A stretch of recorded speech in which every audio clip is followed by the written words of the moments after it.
bien bonjour à toutes et à tous et bienvenue dans cette nouvelle vidéo. Depuis le début de la série sur la CB, sur cette chaîne, je vous avais parlé de mes alimentations pour mes post-CB. J'utilise des alimentations de PC portable, donc des briques d'alimentation, des transfos, et vous avez été beaucoup dans les commentaires à me critiquer là-dessus, à me dire que c'est mauvais, que ça faisait beaucoup de parasites, c'est de la mauvaise qualité chinoise et que en plus c'était du 12 volts, donc il fallait plutôt acheter une alimentation CB qui elle est stable et qui délivre du 13,5 volts. Et moi en retour je vous ai toujours dit que j'ai jamais rencontré de problème avec ces alimentations et que pour moi ça allait très très bien.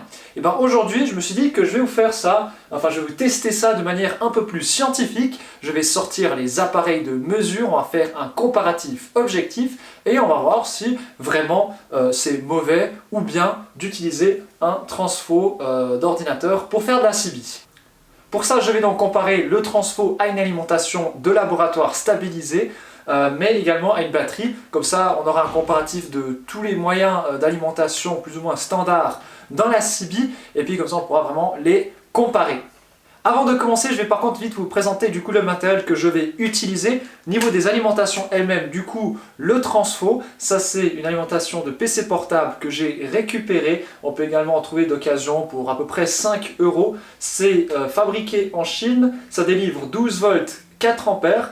Mais c'est quand même une bonne alimentation, hein. C'est pas n'importe quoi non plus. Il y a beaucoup de labels dessus, il y a le TÜV, il y a Geprüfte Sicherheit, et puis il y a également la certification européenne, donc c'est pas une mauvaise alimentation, hein. C'est une bonne alimentation, même si c'est de fabrication chinoise, et c'est celle que j'ai utilisée pour mes postes ces dernières années. Niveau de l'alimentation de CB ou de laboratoire, je vais utiliser cette alimentation Voltcraft, que je possède depuis quelques années, et puis c'est vraiment une superbe alimentation. Ça va être un des appareils que j'utilise le plus dans mon laboratoire. Elle peut délivrer jusqu'à 15 volts et 5 ampères, sauf erreur. Et puis c'est vraiment une superbe alimentation et je peux vous dire que ce qui sort de cette alimentation c'est vraiment stable et régulier. Voilà, donc ça ce sera pour le côté alimentation de laboratoire. Comme déjà dit dans le comparatif, il y aura également une batterie, donc je vais utiliser un accu de moto AGM Bosch, 12 volts, 10 ampères-heure, je vous ai déjà présenté cet accu, et puis c'est lui qui sera pour la partie accu. Niveau du matériel radio, je vais utiliser le même matériel pour toutes les alimentations, comme ça on pourra vraiment les comparer. Et au niveau du poste, je vais utiliser un Team Electronics TS9M, qui est un poste AM/FM 4 watts entrée de gamme pour les débutants, que j'ai beaucoup utilisé sur cette chaîne et que je recommande d'ailleurs.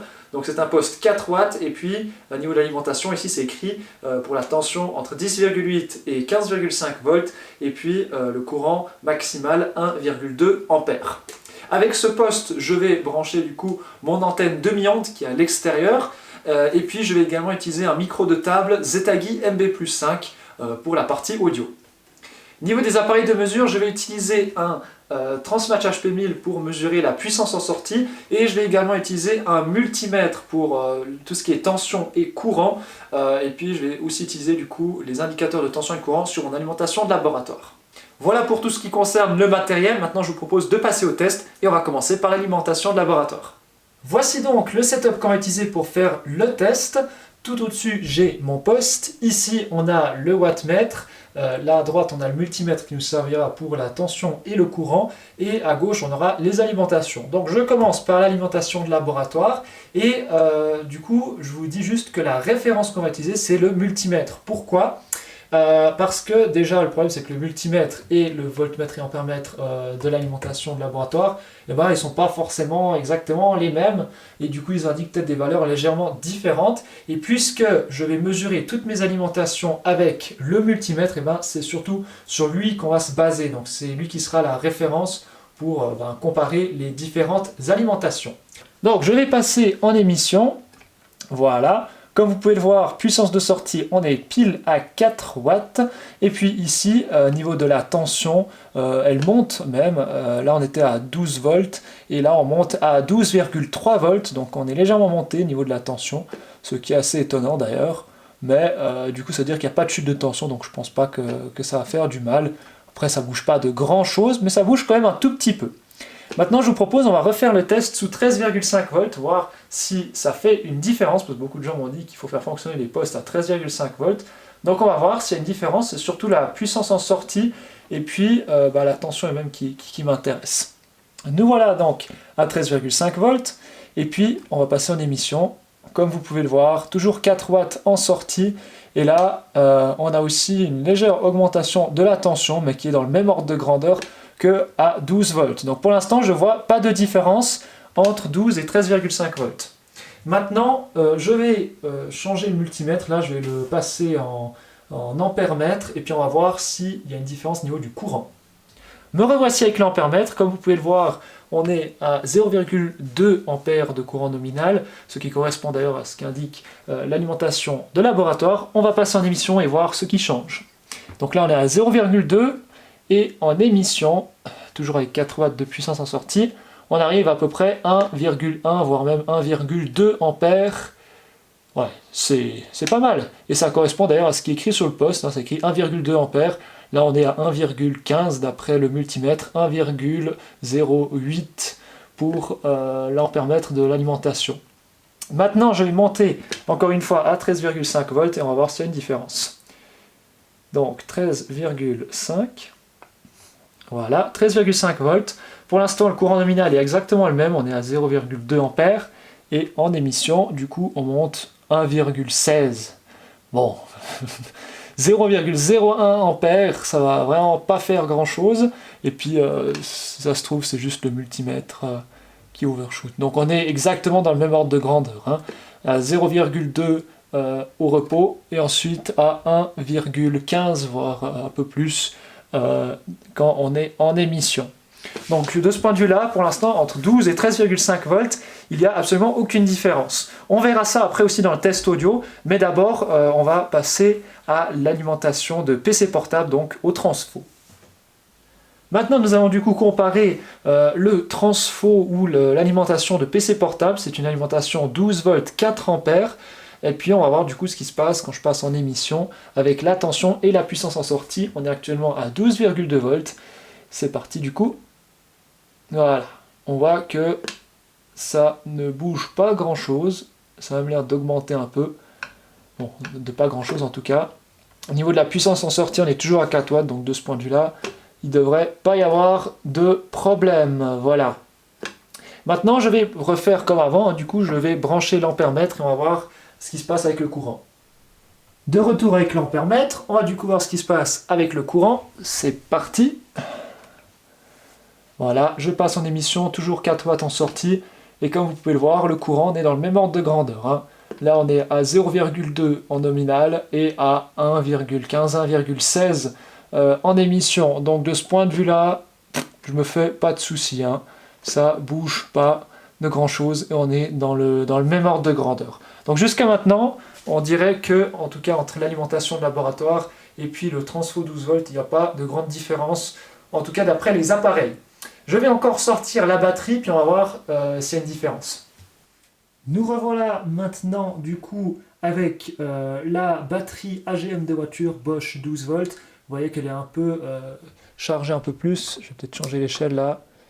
Voilà, je préfère. Vous voyez qu'elle est chargée un peu plus. Donc on est à 12,4 volts. Et on va voir là aussi s'il se passe quelque chose quand je passe en émission. Du coup, c'est parti. Voilà, comme vous pouvez le voir, puissance d'émission, on est un tout petit peu en dessous de 4 watts, mais plus ou moins à 4 watts. Et on a une légère chute de tension, on passe de... Ouais, oh, c'est pas grand chose, hein, on est à 12,33 ou 12,3 et on descend à 12,25, 23. Donc il y a à peu près 0,10 volts de chute de tension quand je passe en émission avec la batterie, mais c'est pas une grande différence, hein, donc on est dans le même ordre de grandeur. Maintenant, je vais brancher l'ampère-mètre et on va voir si du point de vue du courant, il y a un changement ou pas. De retour avec l'ampère-mètre, on va voir du coup s'il y a une différence. Pour l'instant, on est dans le même ordre de grandeur et on va voir ce qui se passe en émission. Voilà, ok, donc là, on est, niveau de la puissance en sortie, on est plus ou moins au même niveau. Par contre, niveau du courant, on est un peu plus haut, hein. Là on est à 1,22, donc même au-dessus de ce qui est écrit sur le poste. Donc au niveau de la batterie, on dirait qu'on tire un tout petit peu plus de courant, mais c'est peut-être dû aussi au fait que la tension chute légèrement, donc c'est peut-être pour ça aussi que là ça consomme plus de courant. Donc il y a une petite différence ici, mais pas grand chose pour autant. Maintenant, nous avons du coup vu ce qui se passe avec la puissance en sortie, le courant et la tension pour les différentes alimentations quand on passe en émission. Et maintenant, je vous propose du coup de passer au test audio. Je vais prendre donc mon portatif, le poser à distance de cette station. Je vais émettre ensuite avec les différentes alimentations, toujours avec le même matériel bien sûr. Et puis, on va voir s'il y a une différence au niveau de l'audio, donc s'il y a vraiment une différence qu'on peut entendre.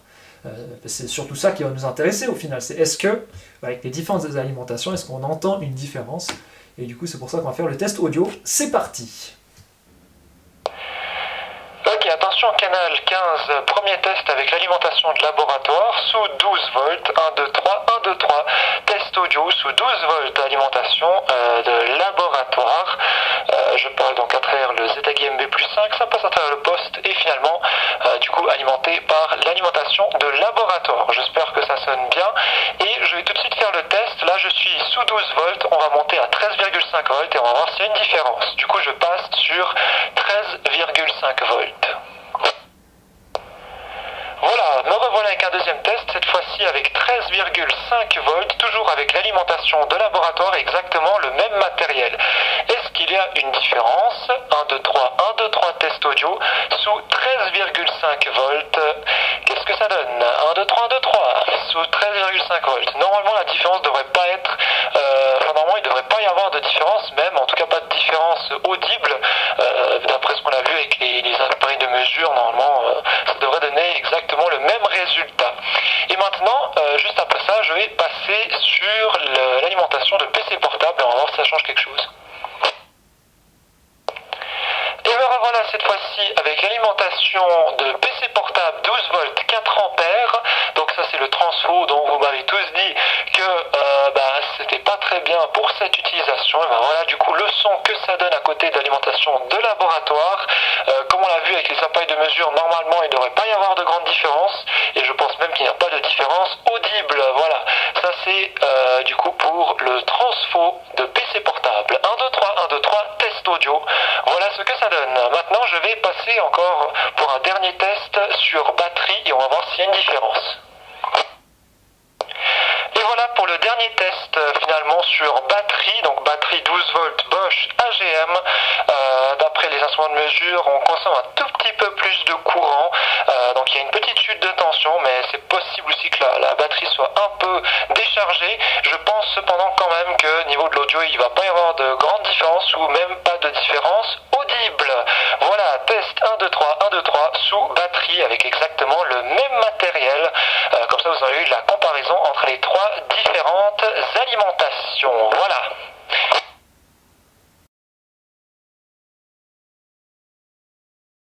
Alimentation de laboratoire sous 12 volts, 1, 2, 3, 1, 2, 3, sous 13,5 volts. Qu'est-ce que ça donne? 1, 2, 3, 1, 2, 3, avec l'alimentation de PC portable 12 volts 4 ampères, finalement sur batterie, donc batterie 12 volts Bosch AGM. Comme ça, vous aurez eu la comparaison entre les trois différentes alimentations. Voilà. Et voilà, comme vous avez pu le voir, entre ces différents systèmes d'alimentation, les différences sont pas bien grandes. On a vu quand même qu'il y a des différences, hein, que ce soit au niveau du courant, de la tension. On a vu aussi que les chutes de tension n'étaient pas forcément les mêmes, mais au final, ils se situent tous dans le même ordre de grandeur. Donc d'un point de vue des mesures avec les instruments, et ben, pour moi, c'est plus ou moins la même chose. Niveau de l'audio, vous aurez pu voir que c'est aussi assez similaire, hein. Et puis du coup je pense qu'on peut dire que ces petits transfos et ces petites briques d'alimentation de PC portable suffisent amplement pour alimenter une CB, que du coup on peut alimenter une CB avec et que ça ne fera pas une très très grande différence. Attention cependant, je ne dis pas que ces briques d'alimentation peuvent remplacer une alimentation de laboratoire. Il est clair que la qualité du courant qui sort de cette brique n'est pas la même que celle d'une alimentation de laboratoire. Mais on va dire que la qualité du courant donc, qui sort de cette brique, elle est largement suffisante pour alimenter un post-CB. Veillez quand même, quand vous prenez une alimentation, que ce soit une alimentation de CB ou un transfo ou une batterie, veillez quand même au fait que l'alimentation puisse délivrer un courant qui est quand même supérieur à ce que consomme le poste en pic. Hein, donc cette alimentation là elle fait 4 ampères et le poste lui consomme 1,2 ampères, comme ça on est large et on risque ni de faire chauffer ni de griller l'alimentation. Ça veut du coup aussi dire que une alimentation comme ça peut servir pas de remplacement, mais on va dire que ça peut tenir avec une alimentation de laboratoire pour la CB et que ça constitue du coup une solution peu chère, on va dire, pour alimenter sa CB. Ce genre de transfo, ça se trouve sûrement aux alentours de 5 à 10 euros sur le marché de l'occasion ou même neuf, tandis qu'une alimentation de CB ou de laboratoire, il faut compter quand même, je vais dire, entre 80 et 200 euros. Veillez quand même à prendre des alimentations de qualité, hein, comme je vous ai dit, c'est pas n'importe laquelle, il y a quand même 2-3 labels dessus, donc essayez quand même de trouver un truc qui est correct et pas n'importe quoi, parce qu'il y a sûrement de la mauvaise qualité aussi. Autre chose que j'ai appris de ce test, c'est aussi que tous ces postes, ils sont assez bien faits au niveau de l'alimentation, au niveau de la sécurité. Il y a à bord des systèmes de protection contre les courts-circuits, contre les inversions de polarité. Je parle donc des postes modernes, hein, donc les nouveaux postes. Et puis surtout, à l'intérieur, il y a souvent un régulateur de tension, du filtrage ou encore une alimentation à découpage, ce qui fait que entre 12 volts et 13,5 volts, pour lui, ça ne lui fait pas une grande différence. Il va de toute façon rectifier ce courant et l'amener à un certain niveau. Du coup, vous pouvez alimenter vos postes avec 12 volts, ça marche très très bien aussi. Vous n'êtes pas obligé de le faire avec 13,5 volts. Ça fera pas de différence audible. Dans tous les cas, j'espère que cette vidéo vous aura plu. Si elle vous aura plu, n'hésitez pas à mettre un gros pouce bleu. N'hésitez pas à écrire vos idées et vos avis dans les commentaires.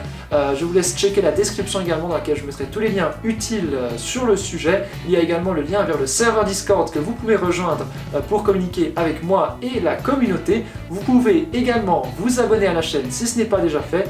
Et du coup, moi je vous dis à la prochaine. Portez-vous bien. Ciao!